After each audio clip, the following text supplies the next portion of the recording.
Hello YouTube viewers, welcome to another video for the new starting channel. Please like and subscribe and click that bell. Whenever a new video comes up, you'll be notified. Okay, in this video we're going to be speaking about fraudulent activities on Alibaba.com.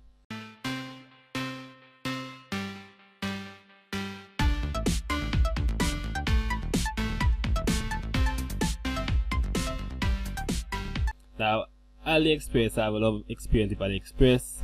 It's more like retailing. On Alibaba, it's more like wholesaling. You buy in bulk, you buy larger quantities than you require most of the times, unless you yourself is a retailer or wholesaler. So on Alibaba, you will see a lot of good deals like vehicles, equipment, machinery, bulk. There's a lot of things on Alibaba that you could buy. Now, if you not talk about AliExpress and Alibaba, they're like the same thing, just that one is retailing, one is wholesaling, or one is bigger items, one is smaller items, and so on. But in 2016, prior to that, Alibaba started selling vehicles, and in 2016 they recorded that over 100,000 vehicles were being sold within 24 hours. That's one day. So I decided to use Alibaba. I researched everywhere online. I couldn't find anything about buying a vehicle on Alibaba.com, and I decided, okay, I have the Alibaba app, let me try it out. And what I realized is that I see a lot of vehicles at cheap prices. So here I message a few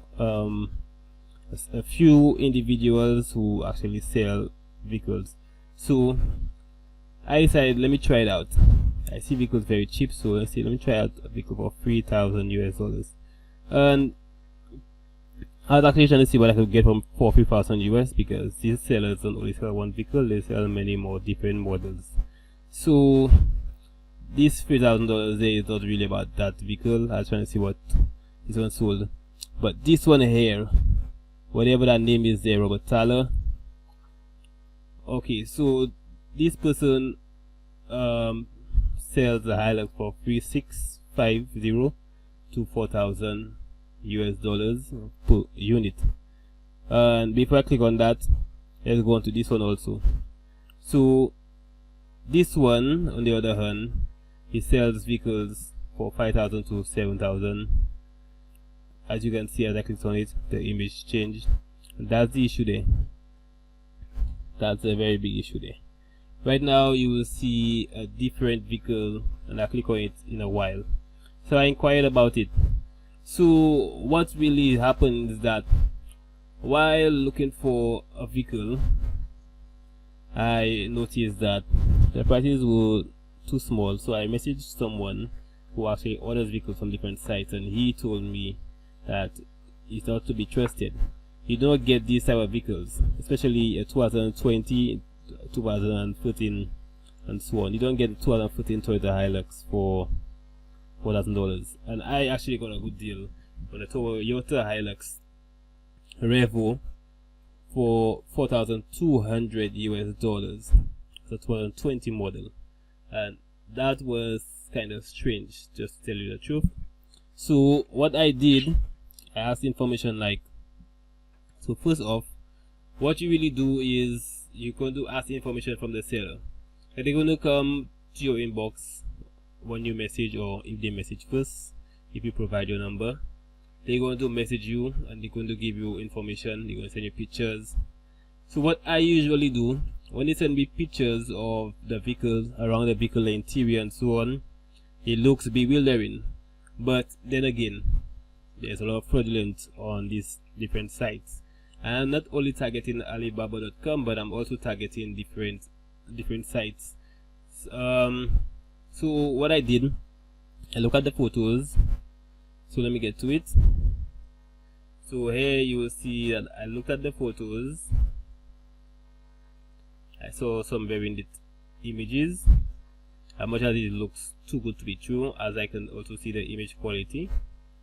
So I look at the photos. You'll see that there are vehicles in parking lots without number plates and so on, some with number plates, and the number plates are just been blanked out. I don't know why the number plates are on it, if it's wholesaling of vehicles, per unit. But I look at the vehicles and I realize that these vehicles, especially these vehicles, so pay attention to this image there. This image will be coming up in a little future of this video. So when I look at the vehicles, I see they have no photos of a certain section. So what I usually do is that I ask information from the seller. The first thing I did when he sent me the photo or she sent me the photo or photos, what I'll do, I'll also ask for a photo of under the vehicle. In that case, the issue there was I could not get a photo of under the vehicle. Why? Because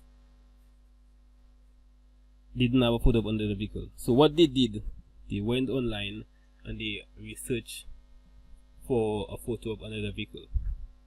So I look at the photos of the exterior that they sent me prior to that. I look at the thread of the tire. I look at the pattern on the tire. And it is the same vehicle that they sent a photo for. I look at the pattern of the tire for the picture of under the vehicle. So if I can get the exact tire, then it will be great.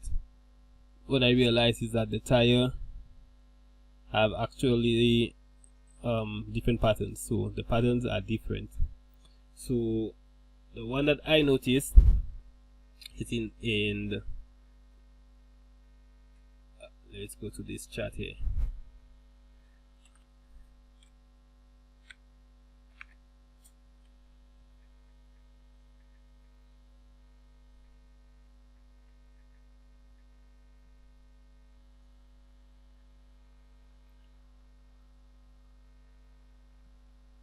Here we are. So here you can see a photo of this here. You can see the thread, right?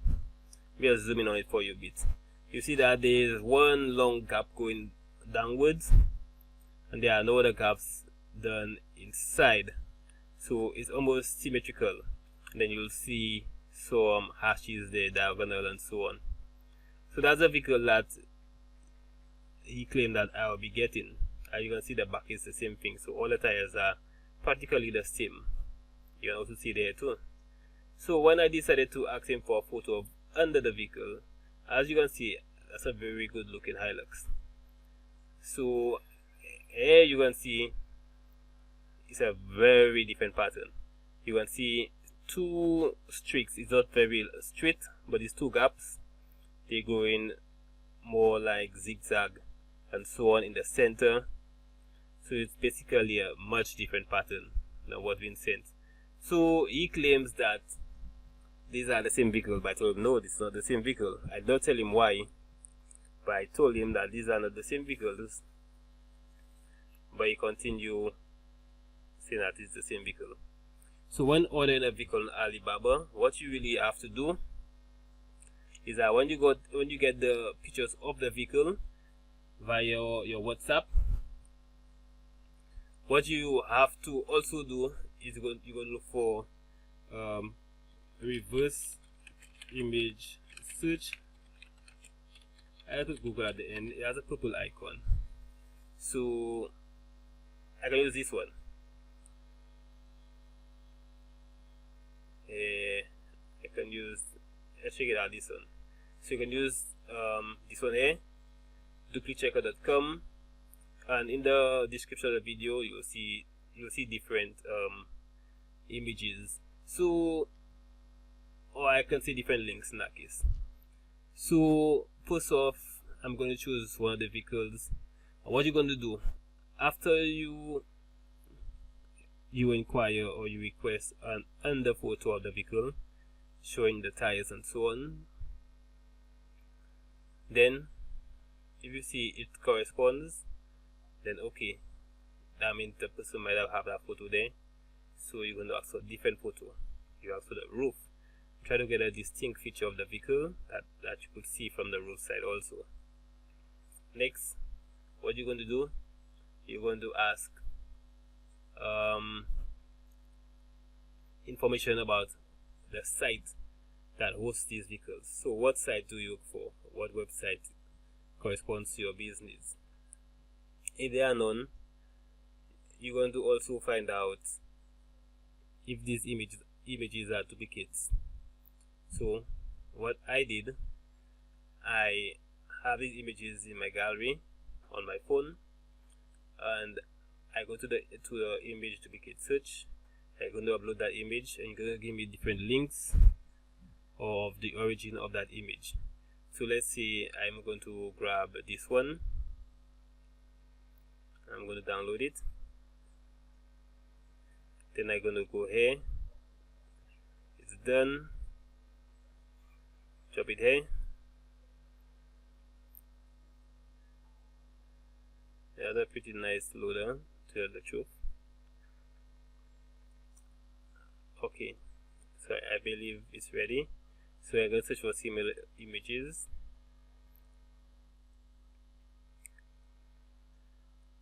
And that guy told me that he's working for a company. When I went to the company, I went to the very bottom of the page, to the footer, and I saw that it was 2016. For example, that one there, it showed 2021 duplicate checker. That's the name of the site, duplicatechecker.com. Alright, YouTube. But his was 2016. None of the images that he sent me were from that site. And secondly, when I tried to click on the link of all the vehicles that were available, none of the links actually work. So here we are using duplicate checker. I don't think he found anything.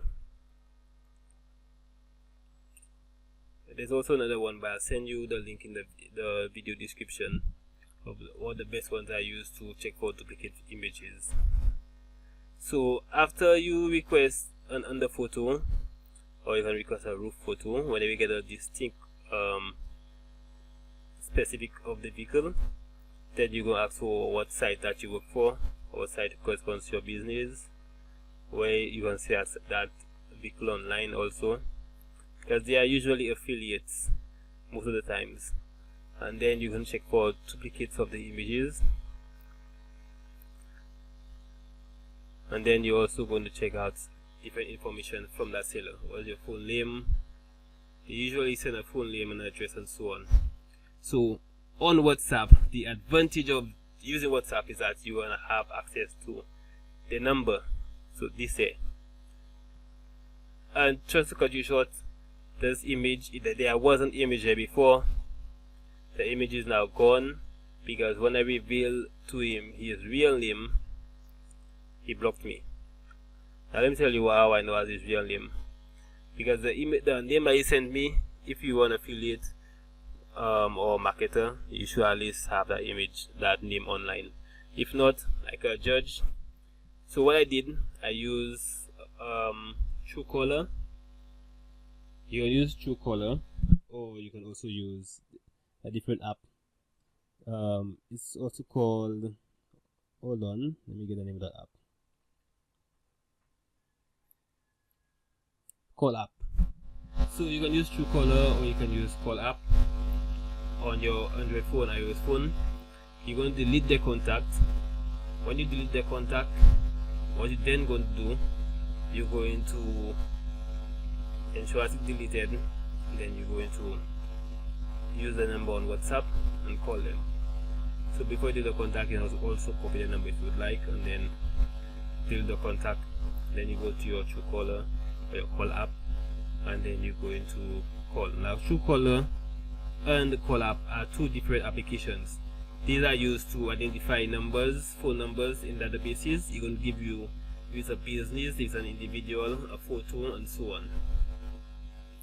The way it works is that when people register contact through it, you can save to a database. So they will save a photo also.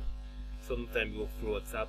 You're going to save it to a database, and you could have access to that database when you insert that number into the phone. So that's how I basically get to know who's calling me without knowing, having any prior knowledge of whose number that is. So when I inserted the number into CallApp, I got a name, and I researched a name is not to be trusted. I tried Truecaller, I got a different name. It showed a different, this is like a business name, almost like a business name, and this business, it has like different syllables that's very close to the business that this guy claimed that he's working for. So let me get the name of that business before I move on. Okay, so he said that he is Mr. Pomachi, or whatever it's pronounced as. This from Phylon. The reason why he could use the name Phylon is because the number is registered as a Phylon number. It's obvious. You can't change. It'll be very obvious if you could change this country name there when we know as a Phylon number. CallApp specifically and Truecaller, these two applications, they will reveal the country as this number or area code is from. So ask him for his full name, then he gave me his full name later on, and that's, he didn't give his full name one time, and that's thing. So he told me that he's from this site here. Do not trust that. Do not trust it. So this person on the other hand, they sent me this some kind of French information and so on. Now I'm gonna open this in a new tab. I'm gonna go to the specific photo I told you to pay attention to. You should see it around here. Here it is. So this vehicle here is a Toyota Hilux. I believe it's a 2016 Toyota Hilux. Yeah, it's 2016. And the person sent me this photo. When I reverse search the photo, remember I told you that in the description of the video I will give you a perfect link for reverse searching a photo. Don't forget to like and subscribe also. It really helps. Okay, carsales.com is the actual origin of this there. If you reverse search and you click on different links for you see that same vehicle, sometimes what you'll see that vehicle, that exact photo, and you'll also see the information on the different link, a link excluding carsales.com. You'll see that same information and you also see car sales. So I know that the origin of this photo is for car sales, but just being marketed on different sites, but also backlinked to car sales. So the price was 46,900. And what currency that is? They mark it as good price, as you can see here. But then again, $46,900. And the individual wanted to sell the vehicle to me for $6,200. That's why you have to understand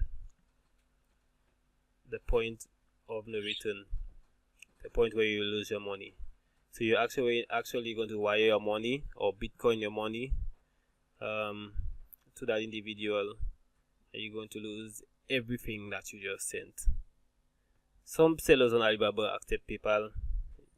PayPal will assist you. It's very good if you get a seller that accepts PayPal, but do not fall for buying a cheap car on Alibaba.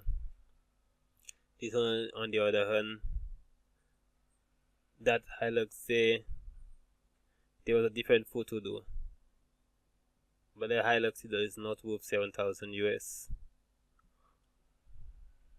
It's not worth 7,000 US. As you can see, a while ago earlier in the video, it switched. When I clicked on it, it was a different photo. Now it's another photo right now. But these vehicles are not worth these amounts, not one bit. So this you have to be very mindful of. You have to really search and research about these vehicles, because these fraudulent activities are everywhere. So you message a seller about the vehicle, you get the seller information, you get the website that he or she is working for, you get a photo of above or the roof. You can see through the windscreen, you see something specific on the dashboard, ask for a photo of the dashboard from the inside. If that's possible, they'll send it to you. If you reverse search the vehicle, if you see a vehicle on any other side at a different price, basically it means what you get in there is actually false. So I'm just send you a link. The link has very good photos on it of the same vehicle, same price. You're going to go to trustpilot.com or review site, and you're going to research about that specific site. They will tell you all that information. Some sites, they will have the vehicle at a very low price. They show that they have a good trust. You buy it, then they'll tell you that the vehicle, something to the vehicle and so on, that you're going to get a replacement where I'll pay a bit more and so on. I've experienced all that before. So Alibaba, they sell good parts, they sell a lot of wholesale items, but do not fall for most of the vehicles that they're actually marketing. These vehicles are just there to grab your money from individuals who really want to just take your money from you without actually having a good life. Okay, so another thing I forgot to mention was here I'm showing this seller about fraudulent activities, and hey, he lost his chill here. He lost his character. Well, you probably said that character, but he lost the part where he should remain professional and just ignore the messages. But then he moved along. He told me that I should be buying from Alibaba from one day in his department. They're just trying to find out different lines that will actually give you trust. They see that no trust here. I know very well that this is already fraudulent, so I show him what happened if the last person, which is this one here, and I don't know, I'm not assuming. I just do my research and so on. He told me that I get the vehicle in 21 days. So here, asking for his full name, he sent me this. Then to this point, then I use his number. I research his number, didn't get his number online, so I use CallApp. I got a different business name. No, I use Truecaller. That got a different name, almost like a business. Then I use CallApp, and I got his real name. When I research his name, then I also commented his name or replied to him with his name. He blocked me instantly after reading the message. So that's basically how you get your business done. You use their phone number on different identity apps, and you try and see exactly what's happening there. So he's giving me this strange name. I don't know what happened, but there's a highlighted one there, and you have that there, and you have this Suri. I don't know what kind of name is that. I don't think that name actually exists on Earth, but then again. But that was my experience with Alibaba. Just remember to keep safe when using it. So do not forget to like and subscribe to the channel and click the bell. As I mentioned earlier, it will really help. So be very mindful of scams on Alibaba. And if you need any tips and tricks for ordering a vehicle, I can always supply you with information in that case. So thank you for watching the video. Please like and subscribe. Thank you again.